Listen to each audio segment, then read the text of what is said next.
صلى عليك الله يا ابن عبد الله أحمد حبيبنا عليك السلام.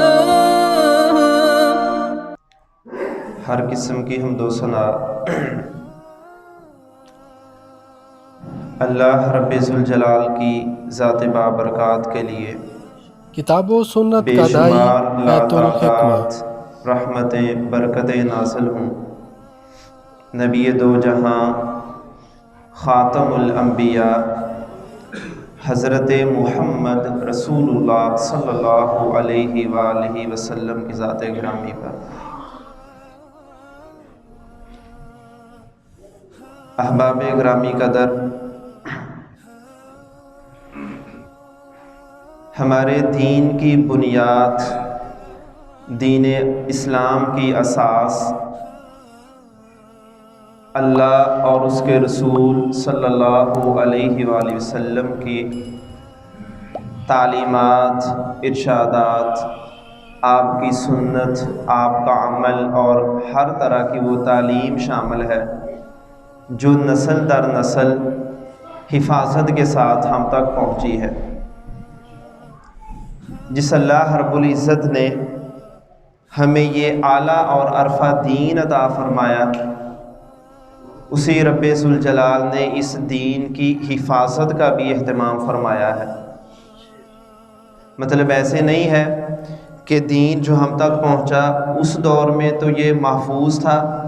اب بعد کی نسل تک جو دین آیا ہے معاذ اللہ اس میں کوئی گڑبڑ ہو گئی اور وہ ہم تک بحفاظت نہیں پہنچا، اس کی تعلیمات میں ادھر ادھر کی باتیں شامل ہو گئیں. ایسا ممکن ہی نہیں تھا. یہ انسان کی عقل بھی تقاضا کرتی ہے کہ جس دین کو اللہ رب العزت نے مکمل قرار دیا، جس نبی کو خاتم الانبیاء قرار دیا، جس شریعت کے بعد اب مزید کوئی نئی شریعت نہیں ہے، تو پھر بعد والی نسلوں تک وہ دین ویسے ہی پہنچنا چاہیے تھا جیسے کہ اس نبی صلی اللہ علیہ وسلم کے دور میں تھا. اگر ویسا نہیں پہنچا تو پھر یہ آخری دین کیسے ہوا؟ اگر اس کی تعلیمات اسی طرح صاف ستھری ہر طرح کی ملاوٹ سے محفوظ نہیں ہے تو پھر تو ایک اور نبی کی ضرورت بھی ہے، پھر تو ایک اور شریعت کی ضرورت بھی باقی رہ جاتی ہے. پھر اللہ رب العزت کی بات میں یہ کہاں صداقت ہے کہ الیوم اکملت لکم دینکم واتممت علیکم نعمتی ورضیت لکم الاسلام دینا، کہ اللہ رب العزت نے یہ وحی نازل فرمائی کہ آج کے دن میں نے تم پر تمہارا دین مکمل کر دیا. پھر حضور اکرم صلی اللہ علیہ وسلم کو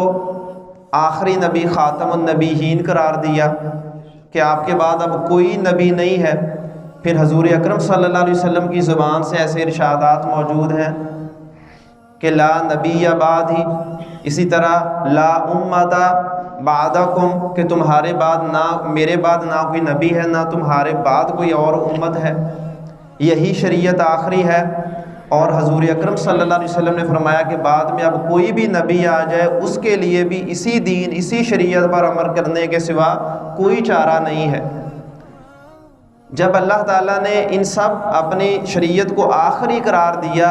تو اپنی ذات، اپنی کتاب اور اپنے نبی کی ذات کی حفاظت کا بھی اللہ رب العزت نے اہتمام فرمایا کہ جن کے ذریعے دین ہم تک پہنچنا ہے وہ ذات بھی معزز، اعلیٰ اور عرفہ ہونی چاہیے. اسی بنیاد پر ہمارے ہاں جو قانون توہین رسالت سے متعلقہ موجود ہے اس کا بنیادی مقصد یہ ہے کہ جس ذات مبارکہ کے ذریعے ہم تک دین پہنچے اس ذات کی حفاظت بھی ہونی چاہیے. یہ نہ ہو کہ اس کو انسان سمجھے معاذ اللہ کوئی معمولی ایسی ایک ذات تھی کہ اس نے وہی کام ویسے کیے جیسے ہم کر رہے ہیں، اس طرح تو ہمارے دین کا تقدس ہی ختم ہو جائے. حضور اکرم صلی اللہ علیہ وسلم کے جو احکامات ہم تک پہنچے ان کا تقدس اسی وجہ سے ہے کہ اللہ رب العزت نے آپ کو یہ مقام عطا فرمایا تھا. وما آتاکم الرسول فخذوہ وما نہاکم عنہ فانتہوا، جو نبی صلی اللہ علیہ وسلم حکم تمہیں دے وہ قبول کرو، جس سے روکے اس کام سے، اس بات سے رک جاؤ. وَمَن يُشَاقِقِ الرَّسُولَ مِن بَعْدِ مَا تَبَيَّنَ لَهُ الْهُدَى وَيَتَّبِعْ غَيْرَ سَبِيلِ الْمُؤْمِنِينَ نُوَلِّهِ مَا تَوَلَّى وَنُصْلِهِ جَهَنَّمَ وَسَاءَتْ مَصِيرًا، کہ اللہ فرماتے ہیں جو رسول اللہ صلی اللہ علیہ وسلم کی مخالفت کرے گا اس بات کے بعد کہ اس کے لیے دین واضح ہو چکا ہے، پھر بھی رسول اللہ صلی اللہ علیہ وسلم کی مخالفت کرے اور مومنین کے راستوں کو چھوڑ دے، مرتد ہو جائے، دین کے خلاف ہو جائے، تو اللہ کہتے ہیں اس دنیا میں اس کو مہلت دوں گا، لیکن آخرت کے روز اس انسان کو میں جہنم میں داخل کروں گا۔ پھر کہیں اللہ فرماتے ہیں فَلَا وَرَبِّكَ لَا يُؤْمِنُونَ حَتَّى يُحَكِّمُوكَ فِي مَا شَجَرَ بَيْنَهُمْ۔ اللہ رب العزت اپنی ذات کی قسم اٹھا کر فرما رہے ہیں کہ اس ذات کی قسم، تمہارے رب کی قسم، اس وقت تک تم ایمان والے نہیں ہو سکتے جب تک ہر معاملے میں نبی صلی اللہ علیہ وسلم کو فیصلہ کن حیثیت نہ دے دو۔ پھر آپ کی ذات کی حفاظت کے بارے میں، آپ کو تکلیف دینے کے بارے میں اللہ رب العزت فرماتے ہیں ان الذین یؤذون اللہ ورسولہ،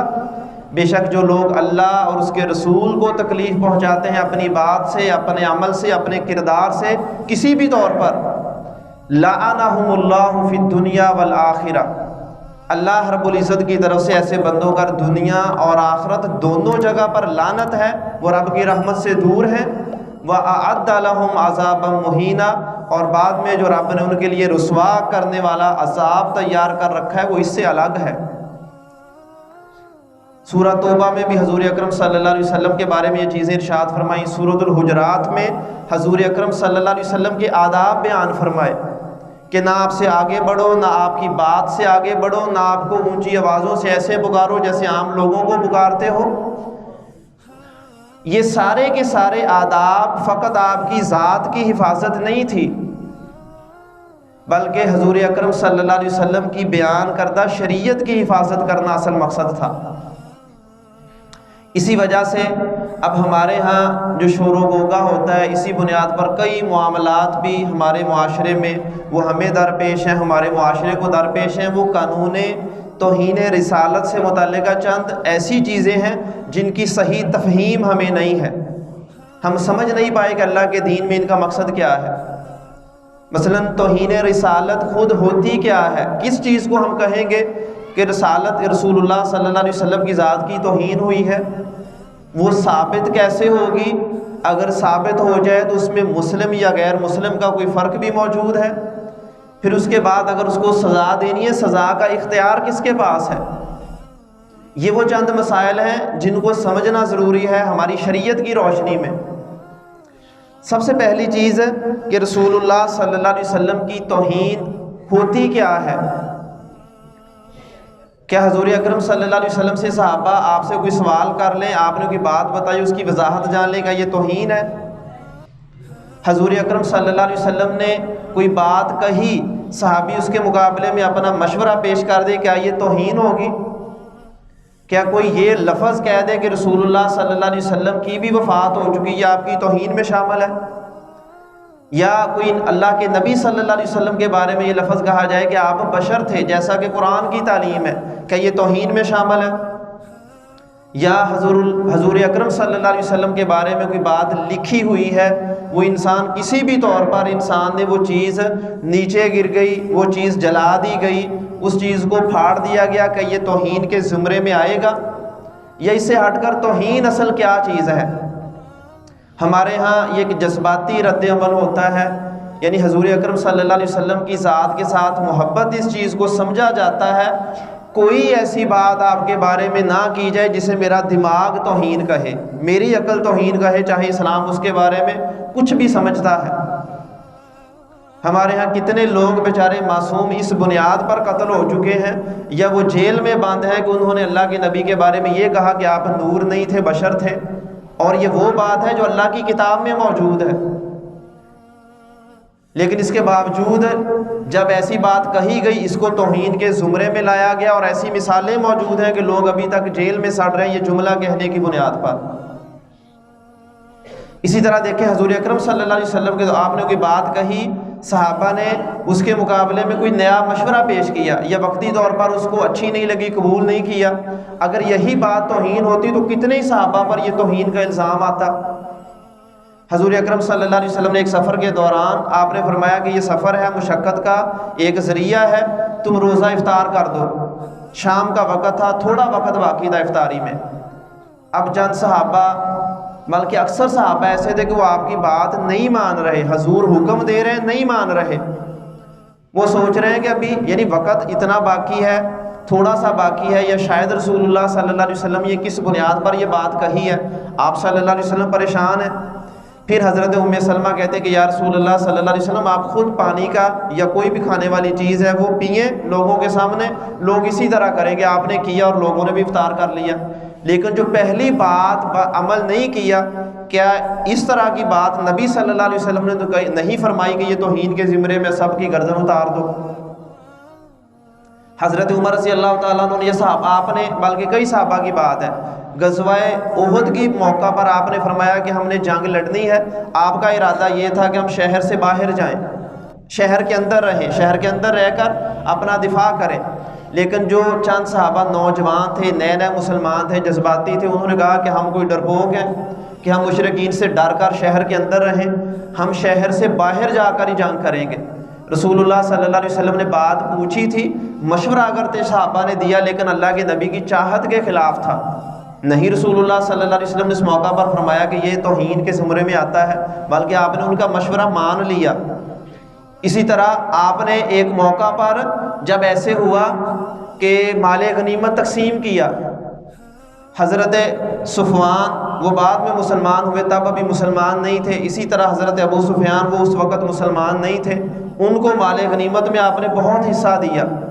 چند لوگوں نے جو انصار صحابہ تھے انہوں نے اعتراض کیا کہ زندگیاں ہم نے رسول اللہ صلی اللہ علیہ وسلم کے لیے وقف کی ہیں، اور آپ نے اب مال غنیمت کا موقع ہے تو ان لوگوں کو عطا کر دیا جو ابھی صحیح طور پر دائرہ اسلام میں بھی داخل نہیں ہے۔ جب دیکھنے میں ہماری نظر میں یہ اصل توہین ہے، لیکن رسول اللہ صلی اللہ علیہ وسلم نے اس کو توہین نہیں خیال کیا۔ یہ ایک اس موقع پر ایک رائے تھی، ان کا نقطہ نظر تھا، آپ صلی اللہ علیہ وسلم نے سمجھایا، وہ بات سمجھ گئے۔ اس سے ایک بات جو ضروری نقطہ سامنے آتا ہے کہ اگر کوئی انسان جانے انجانے میں ایسی بات کہے، اس سے وضاحت لی جائے، اگر وہ اپنی بات سے رجوع کر لے یا توبہ کر لے تو وہ انسان ٹھیک ہے، اسی طرح ہے جس طرح باقی لوگ تھے۔ حضور اکرم صلی اللہ علیہ وسلم کے دور میں ایسے بہت سارے واقعات موجود ہیں۔ کعب بن زہیر وہ ایک شاعر تھا، اور اپنی شاعری میں رسول اللہ صلی اللہ علیہ وسلم کے بارے میں آپ کی ہجو کرتا، توہین آمیز کلمات کہتا، لیکن جب اس نے بعد میں آپ صلی اللہ علیہ وسلم کے پاس آیا، آ کر معافی مانگی، توبہ کر لی، آپ صلی اللہ علیہ وسلم نے اس کی توبہ کو قبول کر لیا۔ یہی حبار بن اسود، یہ اللہ کے نبی صلی اللہ علیہ وسلم نے نام لے کر فرمایا تھا کہ اگر بیت اللہ کے پردے کو بھی پکڑے ہوئے ہو تب بھی اس کو نہیں چھوڑنا۔ وہ وہاں سے بھاگ گیا۔ حضرت ابو ذر رضی اللہ تعالیٰ عنہ اس کے پاس جاتے ہیں، اسے جا کر کہتے ہیں کہ تم ابھی بھی چلے جاؤ، علیحدہ سے چھپ کر چلے جاؤ، آپ سے معافی مانگ لو، میں جانتا ہوں کہ رسول اللہ صلی اللہ علیہ وسلم سب سے زیادہ رحم دل ہے، اگر تم خلوص دل سے معافی مانگو تجھے معافی مل جائے گی۔ وہ انکار کرتا ہے، وہ ضمانت مانگتا ہے کہیں دھوکہ نہ ہو، تو اللہ کے نبی اسی پگڑی لے کر آتے ہیں، اس کو ضمانت کے طور پر دیتے ہیں، وہ آپ کے پاس جاتا ہے اور حضور اکرم صلی اللہ علیہ وسلم اس کو معاف کر دیتے ہیں۔ عبداللہ بن سعد بن ابی سرا، یہ بھی ان 4 لوگوں میں شامل تھا جس کے بارے میں رسول اللہ صلی اللہ علیہ وسلم نے فتح مکہ پر سب کو معاف کیا، 4 کا نام لے کر کہا کہ اگر یہ لوگ کہیں بھی پائے جائیں ان کو قتل کر دیا جائے۔ ان میں اکرمہ بن ابی جہل بھی تھا، لیکن یہ دونوں لوگ بعد میں رسول اللہ صلی اللہ علیہ وسلم نے معافی مانگنے پر ان کو معاف بھی کیا، بلکہ یہ اسلامی لشکر کے سپہ سالار بھی بنے۔ عبداللہ بن سعد بن ابی سرا وہ تو مصر کے گورنر بھی بنے تھے۔ یعنی اسلام میں یہ کوئی آخری حد نہیں ہے، کوئی انسان غلطی کر بیٹھے تو اس کے لیے معافی کا راستہ ہی بند ہے، اس کی معافی نہیں ہے، فوراً اس کی گردن اتار دیں، یہ کر دیں وہ کر دیں، یہ صرف جذباتی فیصلے ہیں۔ اسلام انسان کو زندگی کا حق سب سے پہلے عطا کرتا ہے اگر وہ دوبارہ دین کی طرف آتا ہے۔ اگر کوئی انسان دین چھوڑ کر مرتد ہو جائے، یہ باقاعدہ مسلمہ دین کا اصول ہے کہ اس بندے سے دوبارہ توبہ کروائی جائے گی، اگر وہ توبہ کر لے وہ دوبارہ دین میں داخل ہے۔ یہ نہیں ہے کہ اس نے دین سے مرتد ہوا تو آپ چوری چھپے جائیں پکڑے اور اس کو قتل کر دیں۔ اسلام وہاں بھی انسان کو موقع دیتا ہے کہ اپنے برے عمل سے رجوع کر لے۔ پھر مسلم اور غیر مسلم کا فرق بھی اسلام میں موجود ہے، ہمارے قانون میں موجود ہے، اور ایک باشعور اور لاشعور انسان کا فرق بھی اسلام میں موجود ہے۔